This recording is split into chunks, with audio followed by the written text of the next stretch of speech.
Let me ask you a little bit about the election. I know that you have said that Donald Trump lost the election, that Joe Biden won the election. The president is still denying this, and it's leading to a lot of discord and potentially, and it is also leading to a lot of threats. I'm sure you saw Gabe Sterling of Georgia the other day very angrily ask the president to condemn the violence, the violent threats, ask him to pull it back.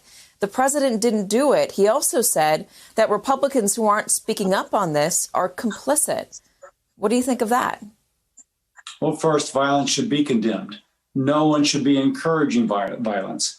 If there's allegations, those allegations should be made in court and they should be substantiated.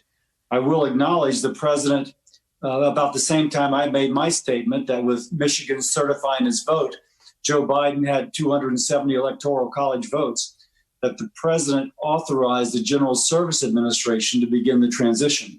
So there's been that acknowledgement there. So condemn the violence. Let's work this out through the courts. And if you have evidence, present it in the courts. Let me ask you about what one of the president's lawyers said. Joe DeGenevieve said that Chris Krebs should be executed, should be shot. Why is he still one of the president's lawyers? You know, I don't know anything about that. I haven't heard that quote. But you're referring to the gentleman, I believe, I get my names a little sometimes confused, who was certifying that it was a secure election. He was the expert. He's got a lot of respect from Republicans and Democrats. And so I put a great deal of stock in what he says. So I didn't hear the quote you're speaking of. I can't answer to that. But again, violence should be condemned.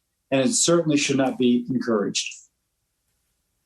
You know, I hate to put you on the spot, but it has been out there a lot. And we do have the soundbite. So let me just play it. Anybody who thinks that this election went well, like that idiot Krebs, who used to be the head of... Oh, yeah, the guy that was on 60 Minutes last night. That guy is a Class A moron. He should be drawn and quartered, taken out at dawn and shot. Taken out at dawn and shot. This was the senior elections official. It was one of the president's own administration officials. How do you, I don't even know how you respond to that beyond saying that it's completely unnecessary. It's dangerous, and it has no business being a part of our discourse here in an American democracy. I totally agree with that. Of course, a good friend of mine is Steve Scalise. A Bernie Sanders supporter, got kind of agitated by the rhetoric he was hearing and went out and attempted to assassinate as many Republican congressmen as he could, and congresswomen. And Steve was shot, as we all know. So I'm very sensitive to the fact when people suggest that there should be violence upon anybody in general, in public life in particular, because there's someone out there that just might be a little deranged, as that man was. Those comments are to be condemned. Do you want to hear more from the president, given that there are deranged people who do bad things? And as you said, we saw it with Steve Scalise. That was a terribly scary moment. Do you want to hear the president come out and say it? Because the president has so much sway. There's nobody with a bigger bully pulpit